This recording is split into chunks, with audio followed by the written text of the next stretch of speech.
Dans la partie 1, on a commencé là où il fallait commencer. C'est-à-dire pas avec Pouchkine, pas avec la Russie, pas avec le tsar Pierre le Grand, mais avec Logone. Parce qu'avant de devenir Abraham Hannibal Petrovitch, avant d'entrer dans l'histoire russe, avant d'être lié à l'un des plus grands écrivains de la littérature européenne, il a été un enfant. Un enfant né dans une cité d'Afrique centrale. Un enfant issu d'une noblesse locale dont le père régnait. Un enfant tout simplement dont la mémoire peut encore garder les traces d'un fleuve, d'une ville, d'une sœur, Lagan. Mais maintenant, il faut raconter le basculement, ce qui est important. Le moment où tout se brise. Parce qu'Abraham Hannibal n'est pas seulement parti de Logone. Il n'a pas migré, il n'a pas voyagé seul. Il a été arraché, capturé, déplacé. Il a été pris dans les circuits violents des traites orientales en direction de l'Empire ottoman. Et c'est là que son histoire devient à la fois immense et tragique. Car avant d'être un homme de cour, avant d'être un militaire, avant d'être un ingénieur, comme je le disais, avant d'être un proche de Pierre le Grand, le tsar, Hannibal est d'abord un enfant pris à sa terre, pris dans une violence plus vaste que lui. Dans les pages de l'ouvrage de Dieudonné Ngnamankou qui s'appelle Abraham Hannibal, que vous voyez juste ici, on comprend que la principauté de Logone n'était pas isolée du tout. Elle existait dans un espace politique bien précis et complexe. Autour d'elle, il y avait des royaumes, des sultanats, il y avait des routes marchandes, il y avait des activités et des rivalités politiques, mais j'oubliais des pressions religieuses et surtout, des réseaux de traite. C'est important de le dire avec précision. On parle souvent de la traite transatlantique. Et il faut évidemment en parler, j'en suis le premier.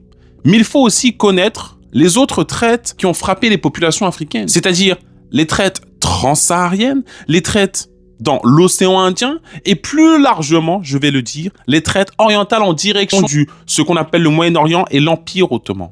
Dans le cas d'Abraham Hannibal, c'est ce contexte-là qui est très central. À la page 22, par exemple, de l'ouvrage, Dieudonné Ngnamankou explique que Logone, contrairement à plusieurs États voisins, continuait à pratiquer une religion traditionnelle. Et ce détail est essentiel pour comprendre la suite. Parce que c'est cet événement-là, c'est ces justifications religieuses-là qui pouvaient être utilisées pour légitimer la capture et la réduction en esclavage de certaines populations. Le livre l'écrit très bien, je cite. Alors que la plupart des États voisins avaient embrassé l'islam depuis de nombreux siècles, ce royaume africain continuait à pratiquer la religion traditionnelle. Et ça, vous pouvez toujours le retrouver à la page 22. Cette phrase permet de comprendre l'ensemble, que la capture d'Abraham Hannibal n'est pas un accident isolé. Elle s'inscrit dans un contexte de pression politique, militaire et religieuse. Le livre explique aussi que le royaume de Logone subissait des attaques de territoires voisins, notamment du Barghimi, dont certains sultans venaient y chercher des esclaves. Et il faut ralentir un petit peu. Derrière les mots traite, route, captif ou commerce, il y avait des vies, il y avait des enfants, il y avait des familles brisées, il y avait des noms qui disparaissaient, des langues qui se perdaient. Mais il y avait aussi des sœurs qui voient leurs frères partir. Et dans le cas d'Abraham Hannibal Petrovitch, un détail transmis par les récits familiaux est particulièrement bouleversant. Le livre rapporte une nouvelle fois que lors de son enlèvement, sa sœur Lagan se serait jetée à l'eau, poursuivant désespérément le navire qui emmenait son frère. Ce détail a une force symbolique immense parce qu'il donne à cette histoire un visage très intime. On n'est plus seulement maintenant dans les empires, on n'est plus seulement dans les cartes, on n'est plus seulement dans les routes commerciales. Nous sommes dans une scène de déchirement, de séparation. Un enfant emmené, une sœur qui court derrière et qui par la suite se jette à l'eau, une sœur qui tente de suivre le bateau, une sœur qui voit tout simplement disparaître son frère. Et ce frère-là, c'est celui qui deviendra plus tard Abraham Hannibal Petrovitch. Toujours à la page 22, l'auteur écrit ceci, je cite, « Pouchkine rapporte également que lors de l'enlèvement de son aïeul noir, sa sœur Lagan s'était jetée à l'eau, poursuivant désespérément le navire qui emmenait son frère. » Cette phrase, à mon avis, change tout. Parce qu'elle nous montre, ou plutôt nous empêche de raconter Abraham Hannibal uniquement comme une ascension spectaculaire. Elle nous oblige à commencer par la perte. Et c'est très important. Parce que l'histoire officielle aime souvent les récits de réussite. Et je peux l'entendre. Elle aime dire, par exemple, « Regardez, cet Africain est devenu un général. Mais avant de devenir ce général-là, il a été un enfant enlevé. Avant d'être proche des puissants, il a été séparé des siens. Avant d'être dans l'histoire, d'entrer plutôt dans l'histoire russe, il a été arraché à l'histoire africaine. Il ne faut jamais raconter les parcours exceptionnels comme s'ils effaçaient la violence initiale. La réussite ne gomme pas l'arrachement. La gloire ne répare pas non plus la capture et la grandeur tout simplement ne supprime pas la blessure. La page 24 de l'ouvrage résume bien cette réalité avec une phrase directe, je cite. Victime de la traite d'esclaves africains vers l'Empire ottoman, l'enfant d'Ologone était âgé de 7 ans lorsqu'il fut arraché à l'Afrique et conduit en 1703 à Constantinople. 7 ans! 7 ans seulement, un enfant qui fut arraché à l'Afrique et conduit vers Constantinople, comme vous l'avez entendu. Et quand on comprend maintenant cela, on comprend que l'histoire d'Abraham Hannibal est aussi une histoire de l'enfance dans la violence impériale. Ce n'est pas seulement l'histoire d'un individu exceptionnel, c'est l'histoire de ces enfants que les empires déplaçaient, convertissaient, formaient, vendaient, sélectionnaient et utilisaient. Quand Abraham Hannibal arrive à Constantinople, donc dans l'Empire ottoman, il entre dans l'une des capitales les plus puissantes du monde à cette époque. Constantinople, qu'on appelle aussi maintenant Istanbul, n'est pas simplement une ville, c'est un carrefour impérial. Regardez bien la situation. C'est un centre politique, un centre diplomatique, un centre militaire, un lieu de croisement où il y a l'Europe, l'Asie, l'Afrique, la Méditerranée, la mer Noire, ce qu'on appelle monde arabe, monde turc et monde slave. Et dans cette ville, au début du XVIIIe siècle, les corps africains sont bien présents. Pas comme des exceptions isolées, mais dans les armées, dans les palais, dans les services de l'État, dans des fonctions diverses tout simplement. À la page 26, l'ouvrage dit ceci, je cite. Dans l'armée ottomane et à la cour de Constantinople, parmi les soldats, les pages et les eunuques, il y avait des milliers de Noirs et d'Arabo-Africains. Ce passage est fondamental à mon sens, parce qu'il nuance notre vision. Il nous oblige à sortir de l'anachronisme. Abraham Hannibal n'arrive pas dans un monde où aucun Africain n'existe. Il arrive dans un espace impérial déjà relié à l'Afrique, déjà traversé par des présences africaines, déjà impliqué dans des réseaux de trade, de domesticité, de services militaires et de formation.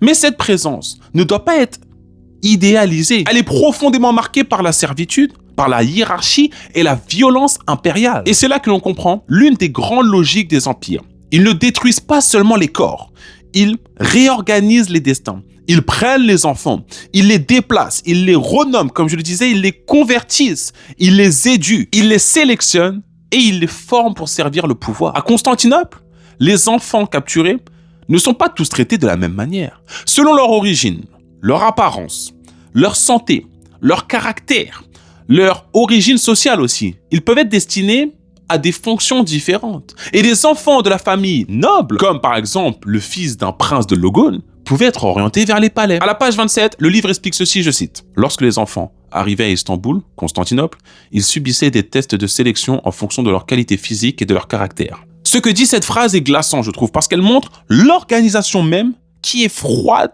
de la machine impériale. On ne voit pas un enfant, vous l'avez compris. On évalue un potentiel. On ne voit pas une famille non plus arrachée et brisée. On regarde un corps, un caractère, une aptitude. Pour que vous compreniez bien, on ne voit pas non plus une mémoire arrachée. On voit une future utilité pour le palais, l'armée ou l'administration. L'ouvrage explique que les meilleurs d'entre eux, ainsi que les enfants de familles nobles, étaient envoyés dans des palais pour être formés comme pages juniors. Ils pouvaient recevoir effectivement une instruction longue. On leur apprenait à lire, à écrire. On leur enseignait des textes religieux, des langues, des sciences, de la calligraphie, de la musique. Ils apprenaient aussi le maniement des armes, la lutte, l'équitation. Autrement dit, pour que vous compreniez bien, Abraham Hannibal entre dans un système qui ne se contente pas de capturer. Il transforme, il fabrique des hommes utiles au pouvoir en place. Et dans le cas d'Abraham, l'ouvrage précise qu'il fut envoyé au sérail du sultan Ahmed III. Je cite à la page 27. Le fils du prince de Logone fut envoyé, comme tous les enfants d'origine noble, au sérail du sultan Ahmed III. Cette phrase confirme bien l'importance de son origine. Il n'est pas seulement traité comme un captif ordinaire. Son origine noble compte. Son statut d'enfant princier de Logone joue probablement un rôle dans sa trajectoire. Mais cela ne doit pas nous faire oublier une chose principale. Même si son traitement pouvait être différent, il reste un enfant capturé, un enfant déplacé, un enfant privé de son monde. Et ce système va aussi modifier son identité. À Constantinople, il est converti à l'islam et reçoit le prénom d'Ibrahim. Vous l'avez compris? Son nom change. Son cadre religieux change. Sa culture, son univers change. Et son destin semble désormais appartenir à un autre monde que celui de Logone. Et pourtant, son séjour à Constantinople ne va durer qu'environ 1 an. Car à l'été 1704, un nouveau basculement se produit. Abraham Hannibal est acheté clandestinement avec 2 autres enfants africains par un riche marchand du nom de Sava Raguzinski. Et cette opération est liée au réseau diplomatique russe. Autrement dit, l'enfant de Logone, déjà arraché à l'Afrique et intégré au monde ottoman, va être déplacé une nouvelle fois. Cette fois vers la Russie, vers Moscou, vers le tsar Pierre le Grand, vers un destin qu'aucun enfant de 7 ans n'aurait pu imaginer. Mais cette entrée dans la Russie impériale ne se fait pas dans un conte de fées. Elle se fait par l'achat, par diplomatie, par trafic, par déplacement clandestin. Une nouvelle fois, à la page 27, le livre apporte un éclaircissement, une lettre de Raguzinski au comte Golovin, envoyée de Constantinople en juillet 1704, dans laquelle il écrit ceci, je cite: « La présente lettre sera remise à votre excellence par mon serviteur André Georgiev, que j'enverrai avec 3 jeunes nègres. » Est-ce que vous comprenez la violence de cette phrase, de cette lettre? Parce qu'elle montre comment ces enfants sont traités dans les échanges diplomatiques. Ils sont mentionnés comme des objets de transfert. Ils sont envoyés, achetés, acheminés, contrôlés, choisis. Dans l'un de ces enfants, il y a Abraham Hannibal.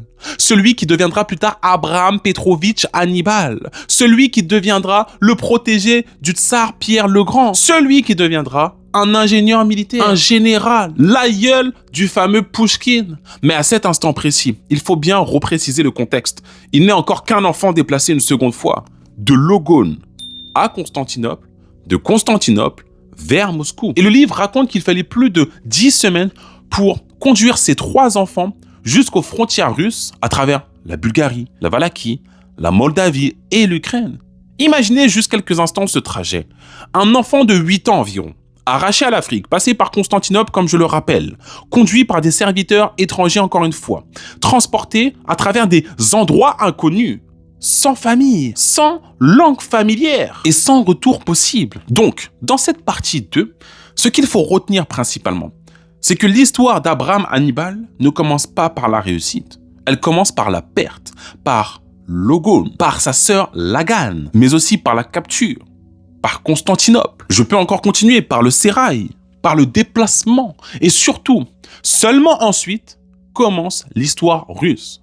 Donc dans la partie 3, on va voir comment cet enfant africain, arrivé à Moscou, comment il entre dans l'engrenage, dans l'entourage de Pierre le Grand, comment son identité est transformée une nouvelle fois et pourquoi son origine africaine a ensuite été disputée, déplacée, parfois effacée. Parce qu'Abraham Hannibal n'est pas seulement l'aïeul noir de Pouchkine, il est une histoire africaine arrachée, déplacée, mais jamais totalement effacée.